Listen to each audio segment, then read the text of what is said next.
निघाले. सुदामपुरी ते द्वारका नगरी 40 किलोमीटर अंतर आहे आणि हे सुदामदेव निघाले. दुपारची वेळ झाली, एका झाडाखाली पाणी पिलं, बसले. जसे बसले तसा डोळा लागला. बघता बघता सायंकाळची वेळ झाली. इकडे देवाला काळजी पडली, माझा भक्त निघालाय आणि त्याला रस्त्यातच अंधार पडला. कसा येईल तो? वाट सुरू नाही कोणी, म्हणून देवानं एका गुराख्याचं वेळ धारण केला. एक बैलगाडी निर्माण केली आणि सुदामदेवापाशी पर्यंत. सुदामदेवापर्यंत पोहोचले. सुदामदेवाला म्हणताय, ओ महाराज कुठं निघाला? म्हणजे पारखीला जातो. अहो चला, मलाही कुणीतरी वाट सरू नाहीये, चला. सुदामदेव गुणाचा उपकार घेत नाही. नको नको मी येतो. अहो अंधार पडलाय, चला. सुदामदेव म्हणले नाही. अहो तुम्हाला तुमच्या देवाची शपथ आहे. आता होताच तो देवच, देवाची शपथ आहे, चला. सुदामदेव गाडीत बसताय. दोघ जण भजन करत करत निघाले. हरे कृष्णा कृष्णा कृष्णा हरे हरे हरे कृष्णा कृष्णा कृष्णा रात्रीच्या वेळी सुदामपुरी ते द्वारका नगरी अंतर कापून द्वारकेच्या जवळ आले. पहाटची वेळ झाली. द्वारका नगरी पाहिली तर सगळीकडे सोन्याची गर्दी. बैलगाडीवाला निघून गेला आणि बैलगाडीवाला निघून गेल्याच्या नंतर सुदामाना मनात देवाला आवाज द्यायला लागला. आवो कन्हैया आवो मुरारी, आवो कन्हैया आवो मुरारी, तेरे द्वारी आया सुदामा बेचारी, तेरे द्वारी आया. गोड अशा भगवत भक्त जो होता, ज्याची सगळेजण वाट पाहत आहे, त्याची कथाच एवढ्या करता आहे की भगवान कुणाला मिळतो, देव कुणाला मिळतो आणि देवासाठी माणसाने काय करावं, कसं राहावं, याचं यथार्थ वर्णन करणारी कथा म्हणजे सुदामदेवाचं चरित्र आहे. इतकं गोड चरित्र आहे जे एकदा मनातून माणसाने जर ऐकलं ना, तर पुन्हा कशाची ऐकायची गरज नाही. पुन्हा देव काय देतो, देव काय देत नाही, देवानं कुणासाठी काय केलं, देव भक्तासाठी काय करतो, हे सगळं काही या कथेत कळतं. राजा परीक्षितीला शुकदेव भगवान म्हणतायत, राजन तो बालपणाचा मित्र होता सुदामा. सुदामा गरीब होता, बरं भिकारी नव्हता. काही मंडळी म्हणतात सुदामा भिकारी होता. भिकारी कोणाला म्हणतात, गरीब कोणाला म्हणतात आणि श्रीमंत कोणाला म्हणतात? ऐका, भिकारी त्याला म्हणतात ज्यानं देवानं सगळं काही देऊन सुद्धा देवासाठी जो काहीच देत नाही, त्याला भिकारी म्हणतात. देवानं तर दिलंय पण देवासाठी काही देण्याचीच इच्छा होत नाही, त्याला भिकारी म्हणतात. श्रीमंत कुणाला म्हणतात? नीती धर्मानं वागतो, आल्या गेल्याचा आदर आतिथ्य करतो, साधू संतांची सेवा करतो, सत्कर्यात दान करतो, त्याला श्रीमंत म्हणतात. मग पैशाहून नाही श्रीमंती. गरीब कुणाला म्हणतात? देण्याची इच्छा तर आहे, सत्कार्या, देवाच्या भजनात, देवाच्या कीर्तनात, देवाच्या धर्मकार्याला मदत करण्याची इच्छा आहे, पण नशिबानं प्रारब्धानं धन दिलं नाही, त्याला गरीब म्हणतात. तसा सुदामदेव गरीब होता. इतका गरीब होता, इतका गरीब होता की आपल्या घरी 15 दिवसाला एक एकादशी असते, पण सुदामदेवाच्या घरी रोज एकादशी असायची आणि 15 दिवसाला एकदा द्वादशी असायची. 15 दिवसाला एकदा अन्न खायला मिळतं. आहे का बरं माय बाबा? एखाद्यावर इतकी गरिबी येऊ नये की ज्याला 2 वेळेचं पोटाचं अन्न सुद्धा मिळत नाही. आणि काही लोक आहेत आपल्या या महाराष्ट्रात की रोज कामाला गेल्याशिवाय घरी चूल पेटत नाही. अशी जर व्यक्ती तुम्हाला सापडली ना, ज्याला खरंच गरज आहे, दान माणसाने कुठं करायचं विनोद भाऊ? तुम्हाला दिवाळी आनंदात घालवायची, एखादा सण आनंदीत घालवायचा आहे, तर हजारो रुपयाचे फटाके आणण्यापेक्षा एखादा गरीब आहे, त्याच्या घरात कष्ट केल्याशिवाय काही येत नाही, थोडाफार शिदा घ्या, थोडंफार त्यांना मदत करून घ्या. काही ज्याला जे खायला लागणारा गोडधोड पदार्थ आहेत ना, ते पदार्थ घ्या, त्या गरीबाच्या घरी पोहोचा, त्या गरीबाच्या लेकराला द्या. ती दिवाळी अशी करताना त्या दिवशी जो आनंद तुमच्या चेहऱ्यावर होईल, तो आनंद जगाच्या पाठीवर पुन्हा कुठल्याच बाजारात मिळणार नाही. ते समाधान पुन्हा कुठंच मिळणार नाही. अरे गरीबाच्या लेकराला सुद्धा दिवाळी करता यावी म्हणून तर देव बाजारात विकतो. देवाचे फोटो विकणारे असतात ना, कुठे यात्रेला गेलात, 10 रुपयाला, 20 रुपयाला, 50 रुपयाला, 5 रुपयाला फोटो विकणारी छोटी छोटी लेकरं असतात. खूप मोठ्या मॉलमध्ये जाऊन काहीतरी घेण्यापेक्षा एखाद्या गरीब लेकरू दिसलं तुम्हाला, त्याला गरज आहे, तो मागं लागतो, दादा घ्या ना, दादा घ्या ना, दादा घ्या ना असं म्हणून मागं आला ना, त्याला विचारा, त्याला अंतकरणातून मदत करा. फुकटही करू नका. तुम्हाला ती वस्तू घ्यायची आहेच ना, तर कुठल्या तरी श्रीमंताच्या दुकानात घेण्यापेक्षा एखाद्या गोरगरिबाच्या दुकानात जा, ते घ्या. त्याच्या चेहऱ्यावरचा आनंद, गरीब एखादी गोष्ट जास्त देईल तुम्हाला, जास्त देईल. आपण रोजचा भाजीपाला आहे ना, भाजीपाला व्यवहारातलं सांगतो, काही मॉल पण असतात त्याचे, त्या मॉलवर जातो, ते एकही गोष्ट जास्त देत नाही, शिल्लक देत नाही. मी आणतो बरं रोज परळीला, म्हणून माहिती आहे, देत नाही जास्त.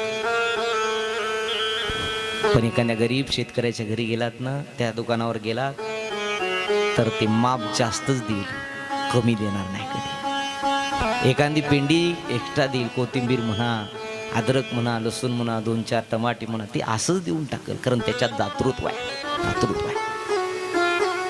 सुदाम देवाच्या घरी इतकी गरिबी होती की 15 दिवसाला एखाद्या दिवशी कुठं तरी खायला अन्न मिळायचं. आणि ऐका, माणसाचं असं म्हणतात बघा आपल्या इकडं, गरिबी आली तर लाजून आहे आणि श्रीमंती आली तर माजून आहे. गरिबी आणि श्रीमंती एका झाडाच्या वृक्षासारखी आहे. आज एका दिशेला असेल, दुपारी एका दिशेला असेल, तर रात्री एका दिशेला जाते झाडाची सावली.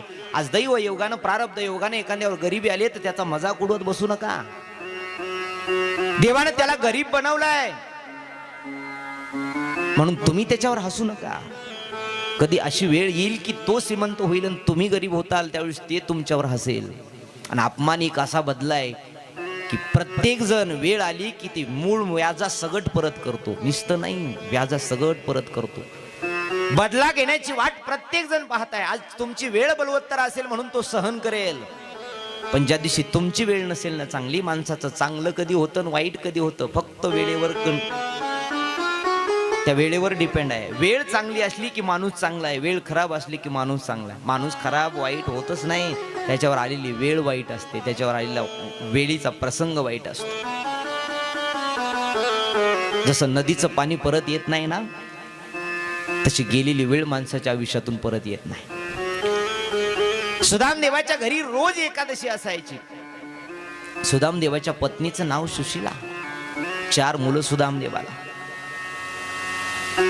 सुदाम देवानं रोज भिक्षा मागण्याकरता सुदामपुरीमध्ये जावं, गावात जावं, 5च घर भिक्षा मागायची. पण एकदा जर एखाद्या माणसावर एखादा ठप्पा बसला ना, की त्याला मदत सुद्धा कोणी करत नाही. दान देत असताना माणसं पाहून देतात. सुदाम गरीब होता म्हणून लोक त्याला काही पीठ सुद्धा द्यायचे नाही. 5च घर भिक्षा मागायचा, दिली तर ठीक आहे, नाही तर 6वं घर मागायचं ना, परत जायचा सुदाम. 8 दिवस झालं पोटात अन्नाचा कण नव्हता लेकरांच्या. सकाळच्या वेळी सुदाम देवानं आपलं झोळी घेतली, गावात भिक्षा मागण्याकरता गेले. 5 घर भिक्षा मागितली, त्या दिवशी सुद्धा काही मिळालं नाही. परत आले सुदामदेव, जड अंतकरणानं, डोळ्यात पाणी आहे, आणि डोळ्यात पाणी घेऊन चलत चलत आपल्या झोपडीकडे निघाले. सगळ्यात लहान मुलगा 7 वर्षाचा सुदामाचा. त्या 7 वर्षाच्या मुलानं पाहिलं, बाबा आले, आज तरी काहीतरी खायला आणलं असेल.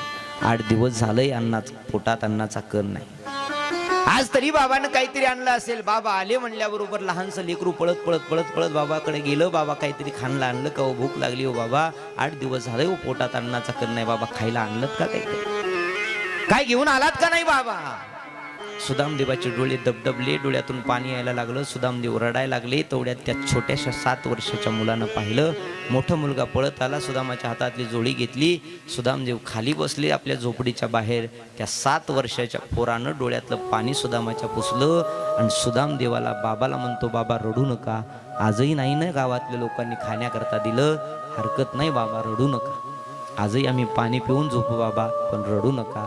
अरे कुठं सुदामदेवाची 7-8 वर्षाची मुलं डोळ्यात पाणी येऊ नये म्हणून याच्याकरता बाबाच्या डोळ्यातले पाणी पुसतात. आणि आज कलियुगातले कित्येक तरी मुलं अशी आहे, कित्येक तरी मुली अशा आहे की आपल्या वागणुकीमुळे रोज मायबापाच्या डोळ्यात पाणी आणतात. रोज वाक्य सांगून जातो आहे का नाही. एखाद्या वेळेस मायबापाच्या चेहऱ्यावर हसू आणता आलं ना तर आणू नका, पण आपल्या वागण्यामुळे आपल्या मायबापाच्या डोळ्यात आसू येतील असं तरी वागू नका.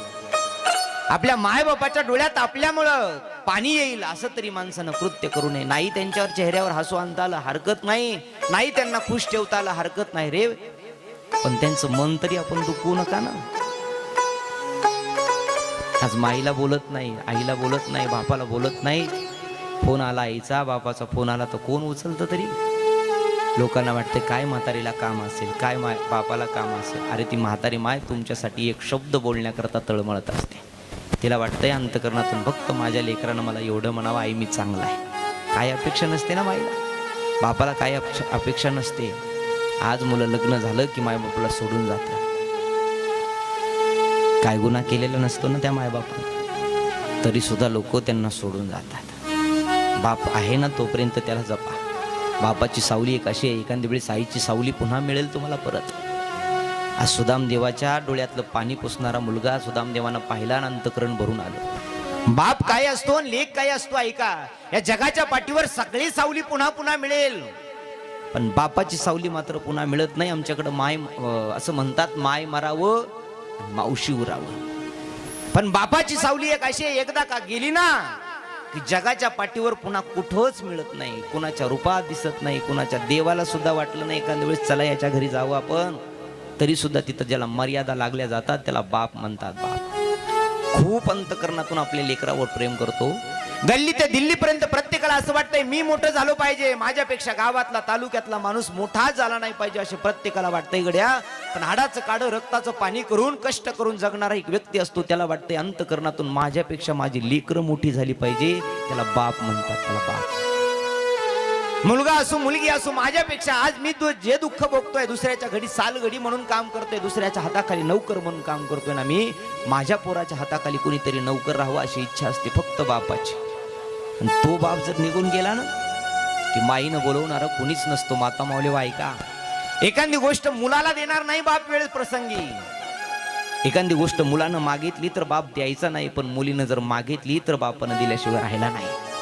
कारण त्या बापाला वाटते माझी लाडकी लेक आहे, हे परायाचं धन आहे, आज ना उद्या माझी लेक दारातून निघून जाईल, मी जिवंत आहे तोपर्यंत माझ्या लेकीला खुश ठेवण्याचा प्रयत्न करेल, जिवंत आहे तोपर्यंत हाडाचं काढं रक्ताचं पाणी कावड कष्ट करेल. त्याच्याकडे नसलं तरी ते उसनं आणील, व्याजानं आणील, दुसऱ्याकडं आपलं शरीर स्वतःचं गहाण ठेवून बाप पैसे घेऊन येईल. पण लेकीची इच्छा पूर्ण करणारा बाप असतो. ज्या दिवशी बाप माहेरातला निघून गेला ना त्या दिवशी तुमच्यासाठी हक्काचा दिवाळीचा मुराळी निघून गेला. आठवा आपला बाप. भाऊ कितीही मोठा असू द्या, भाऊ तो भाऊ असतो आणि बाप तो बापच असतो. शेवटच्या श्वासापर्यंत लेकीची दिवाळी करणारा बाप असतो. 90 वर्षाचा बाप असू द्या, 70 वर्षाची मुलगी नांदत असू द्या सासरी, 90 वर्षाचा बाप काठी टेकत टेकत लेकीच्या दारात जातो, जवयाला येवयाला लेकरांना गयावया करतो आणि सांगतो, दादा माझ्या लेकीला दिवाळीच्या सणाच्या दिवशी माझ्या घरी पाठवा ना, 200 रुपयाची साडी घेईल व मी, माझ्या लेकीला माझ्या दिवाळीच्या घरी पाठवा, माझी लेक आहे ती. माझी लेक जर दिवाळीला नाही आली ना तर मी दिवाळी आनंदानं खाऊ शकत नाही. भाऊ आनंदानं दिवाळी खाईल पण बाप आनंदानं दिवाळी खात नाही. त्याला लेक म्हणतात, त्याला बाप म्हणतात. तो गेल्यानंतरच कळतो ना. मायबापाच्या जीवनातून एखाद्या वेळेस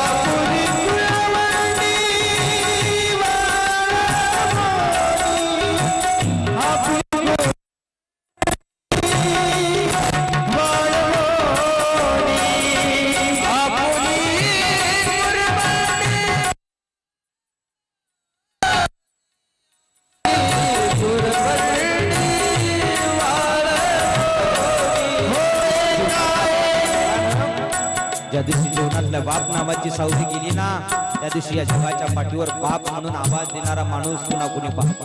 अरे देवाच्या घरी मनात आलं चला या परिवारात जाऊन आपण बाप म्हणून राहावं. इथं देवाला मर्यादा लागल्या जातात ना गड्या, त्याला बाप म्हणतात. बाप त्या माय बापाच्या उपकारातून ऋणातून उत्तीर्ण होण्याकरता आपल्या कातडाची जोडी जरी काढली, माय बापाच्या पायात गेली ना तरी सुद्धा उपकार त्याचे भेटत नाही.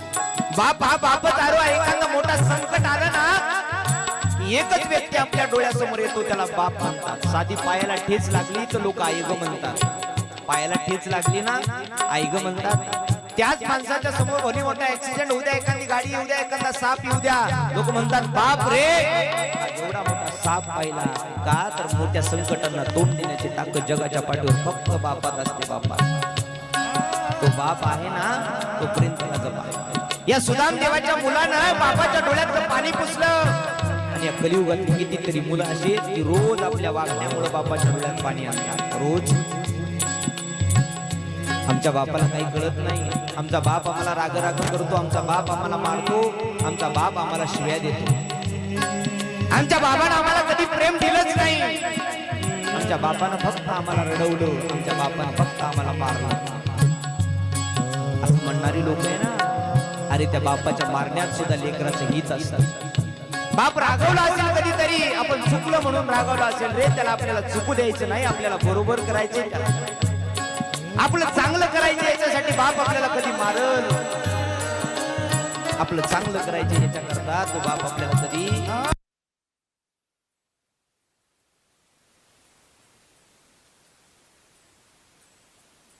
कितीतरी श्रीमंत लोक आहेत, पैशाच्या गादीवर पैशावर झोपलेली आहेत, पण झोप सुद्धा लागत नाही लागत. सगळं दुःखच आहे, पैसा असला म्हणजे सुख मिळत नाही.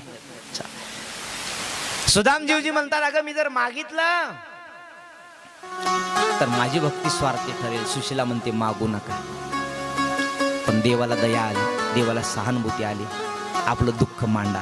आणि ऐका बरं, संसारातल्या लोकांपाशी दुःख मांडण्यापेक्षा देवाजवळ जाण आपलं दुःख मांडा. संसारातले लोक तुमच्याजवळ आहेत तोपर्यंत रडून दुःख ऐकून घेतील आणि पुन्हा इतरांपुढे सांगताना हसून सांगतील, मजाक उडवून सांगतील. अरे दुःख सांगायचंय ना, जा कन्हैयाजवळ, जा राधाराणीजवळ, अंतकरणातून दुःख सांगा, दुःख ते ऐकून घेतील आणि दुःखाचं निवारण करतील. हसत नाही बसणार, दुःखाचं निवारण करतील ते, तिथं दुःख जाऊन सांगा. सुदामाला ही गोष्ट पटली. सुदा म्हणतो ठीक आहे, तू म्हणती ना, जातो मी. पण ऐक ना, त्या देवाला काही माहित नसेल का ग मला इतकं दुःख आहे म्हणून. पण त्याला जर असं वाटत असेल सुदामा दुःखी राहायला पाहिजे, तर ऐक सुशीला, माझ्या देवासाठी मी दुःखात सुद्धा राहायला तयार आहे. माझ्या देवाला जर वाटत असेल मी रडलो पाहिजे, तर मी त्याच्यासाठी रडायला तयार आहे. त्याला जर वाटत असेल की सुदामा उपाशी राहायला पाहिजे, तर त्याच्यासाठी उपाशी राहण्याकरता तयार आहे ग. पण माझ्या देवाला मी नाराज नाही करणार, माझ्या देवाला काही मागणार नाही, त्याच्या पुढे हात पसरणार नाही. एकदाच त्याच्यापासून एक मूठ चणे लपून खाल्ले होते ग मी, एकच मूठ चणे.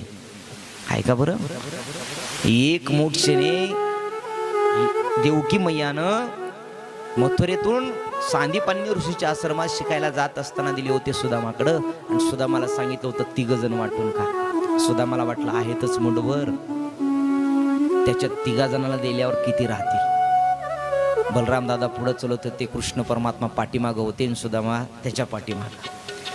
सकाळची वेळ होती, थंडीचे दिवस होते, सुदामा एक चना खायचा. आता चण्याचा स्वभावच आहे, कितीही प्रेमानं खाल्लं तरी ते कटकन वाजतंय. असं किती बी प्रेमानं खाल्लं तरी कटकन वाजलं की कृष्णानं विचारावं, सुदामा काय वाजतंय रे. सुदामा खोटं बोलला, काही नाही देवा, थंडीनं दात कडकडतायत रे जरा. पुन्हा सुदामानं विचारावं, सुदामाला विचारावं, पुन्हा सुदामा खोटं बोलला. कल्पना करा, 1 मूठ चणे देवाला सोडून खाल्ले होते, तर सुदामाला 18 विश्व दरिद्र प्राप्त झालं. 18 विश्व म्हणजे काय, 365 दिवस सुदामावर दारिद्र्यच होतं, गरिबीच होती. आणि विनंती करतो जाता जाता, शेवटचा दिवस आहे, सांगून जातो ऐका. माता माऊलीवर तुमच्यासाठी सांगतो खास, तुमचा एक गुण सगळ्यात मोठा चांगला आहे. तुम्ही घरात आहेत ना, तोपर्यंत सगळ्या परिवारातल्या माणसाला जीव घालता. सकाळी असो, संध्याकाळ असो, दुपार असो, सगळी परिवारातली मंडळी, आपला मालक असो, मुलं असो, सासू सासरे, या सगळ्याला जीवन घातल्यानंतर शेवटी तुम्ही जेवता. दुरुडीत भाकर आपल्यासाठी अर्धी असली तरी तिनं कधी एकटीच्याकरता टाकून खाल्ली नाही एकटीसाठी. त्या दिवशी ती अर्ध्या भाकरीवर पोट भरून अर्ध्या पोटानं झोपलेली. अनुभव आहे आपल्या भारतातल्या मातेचा, महाराष्ट्रातल्या, ती स्वाभिमान आहे, खाते ती. उद्यापासून सगळ्याला जीव घाला, करून बघा वर्षभर. जीव घातल्यानंतर तुमच्या दुरुडीत भाकर असो, चपाती असो, एक घास मोडा, एक कुटका मोडा, देवाच्या दरबारात ठेवा, देवाच्या देवघरात ठेवा. प्रत्येकाच्या घरात देवघर आहे, देवाजवळ हात देवा, ते घास तोडा, देवाला ठेवा, हात जोडा, सांगा देवा घरातली सगळी मंडळी जेवली रे, फक्त तू राहिला होतास, तुला सुद्धा घे, मी आनंदाने जेवण कराय मोकळी.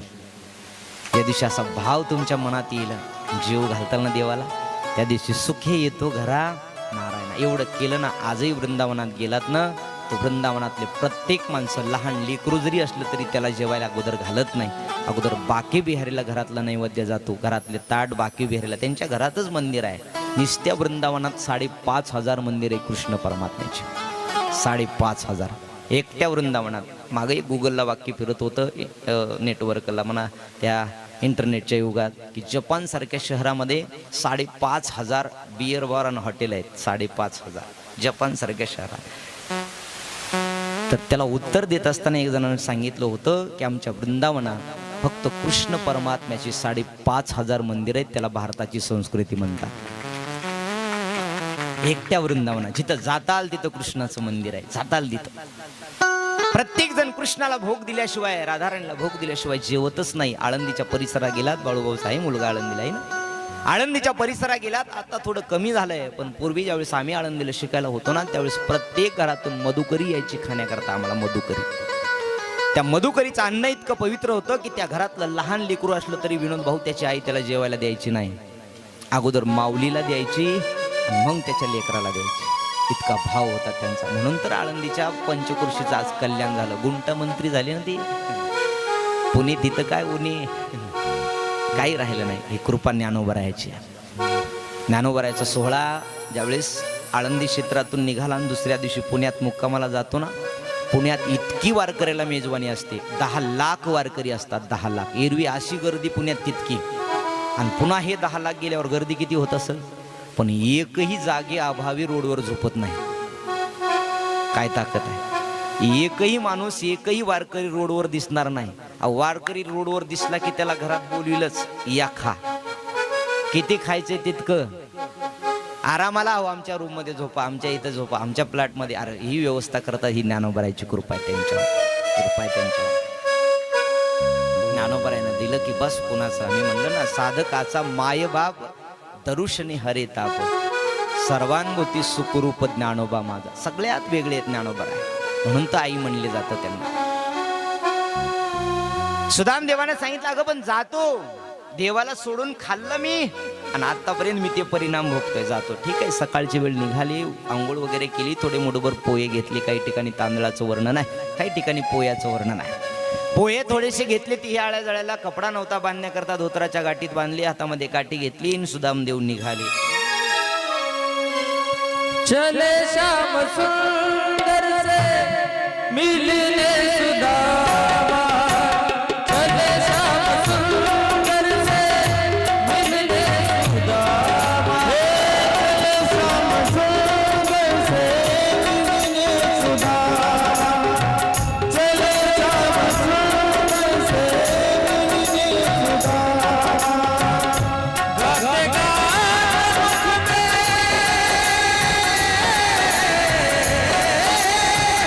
गाते गा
एका गाठोड्यामध्ये पोयाचं गाठोडं बांधलेलं आहे आणि देवाचं भजन करत सुदामपुरीहून निघाले.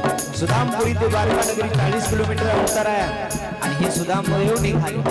दुपारची वेळ झाली, एका झाडाखाली पाणी पिलं, बसले. जसे बसले तसा डोळा लागला. बघता बघता सायंकाळची वेळ झाली.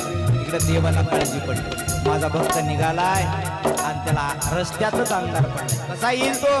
वाट सुरू नाही कोणी, म्हणून देवानं एका गुराख्याचं वेश धारण केला, एक बैलगाडी निर्माण केली आणि सुदाम देवापाशी पर्यंत सुदाम देवापर्यंत पोहोचले. सुदाम देवाला म्हणताय, ओ महाराज कुठं निघाल? म्हणजे पारखीला जातो. अहो चला, मलाही कुणीतरी वाट सरू नाहीये, चला. सुदामदेव गुणाचा उपकार घेत नाही. नको नको मी येतो, अहो अंधार पडलाय, चला.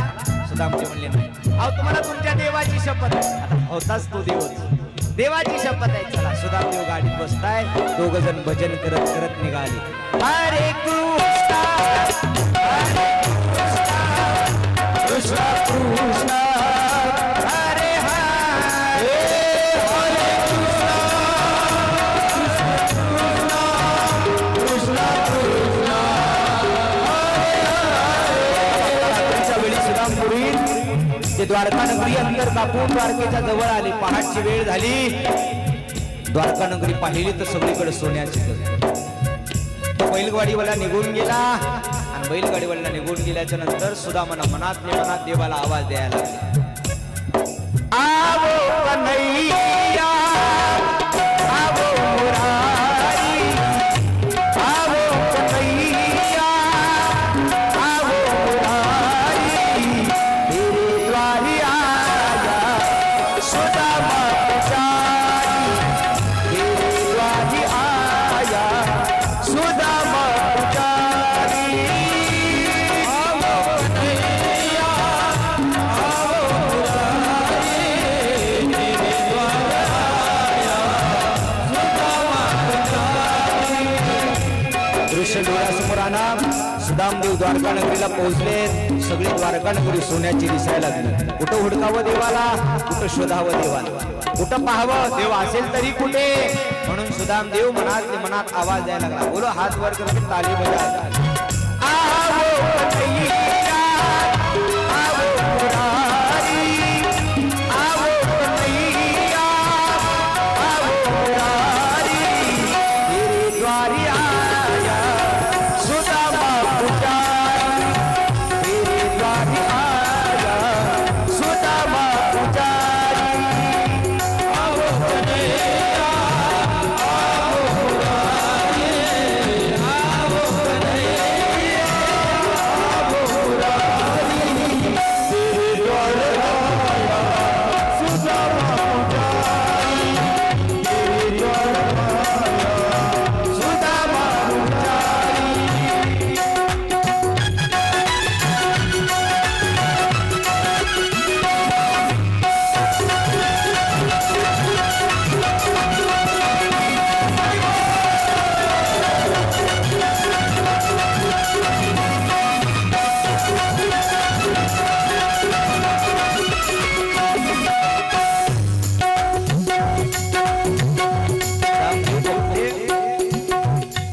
सकाळची वेळ झाली. सकाळच्या वेळी सुदामदेव पोहोचले द्वारका नगरीमध्ये. कन्हैयाला आवाज देतात, आवाज देऊन बोलतायत. काय सांगावं रे देवाला? किती दुःख आहे अंतकरणात. आवाज येत आहे. क्या मैं बताऊं, क्या मैं सुनाऊं, एक दुख नहीं जो मन में छुपाओ. सुदामदेव देवाला सांगतात, देवा किती सांगू रे दुःख, काय सांगू.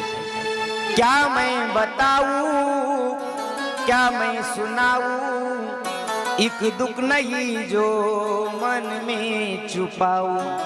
घट घट के तुम जानते मुरारी,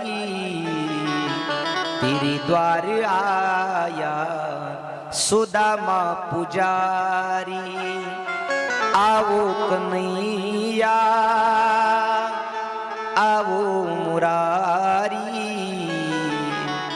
तेरे द्वार आया सुदामा भिकारी. देवा तुझं नाही अगर आलास ना, अगर तुम न आओ तो माँ की कसम है, माँ की कसम सुनकर दौडे मुरारी. देवा अंतकरणातून आवाज येतोय रे तुला. गरीब आहे आम्ही सगळे झोप. बघता बघता पहाट झाली, सकाळची वेळ झाली. सोन्याची नगरी दिसत होती. द्वारपालाच्या जवळ आले, हात जोडून विनंती करायला लागले, रे बाबा मला भेटायचंय त्याला, जाऊ द्या ना मला. कोण आहेस रे तू? मी त्यांचा बालपणाचा मित्र आहे. बालपणाचा मित्र? अंगावर तर फाटके कपडे. देखो देखो ये गरीबी, ये गरीबी का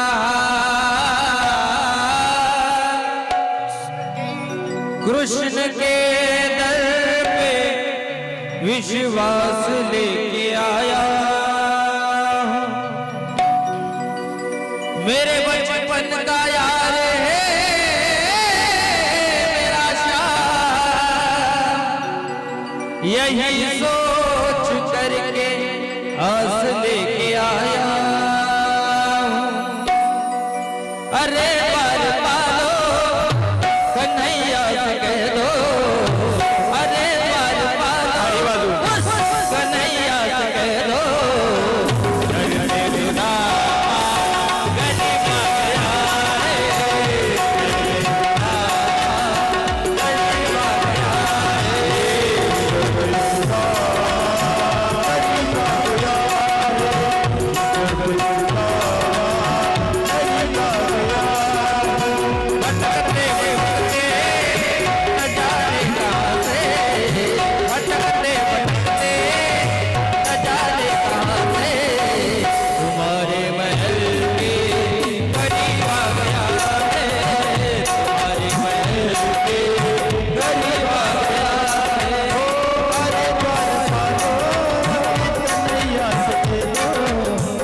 गरीब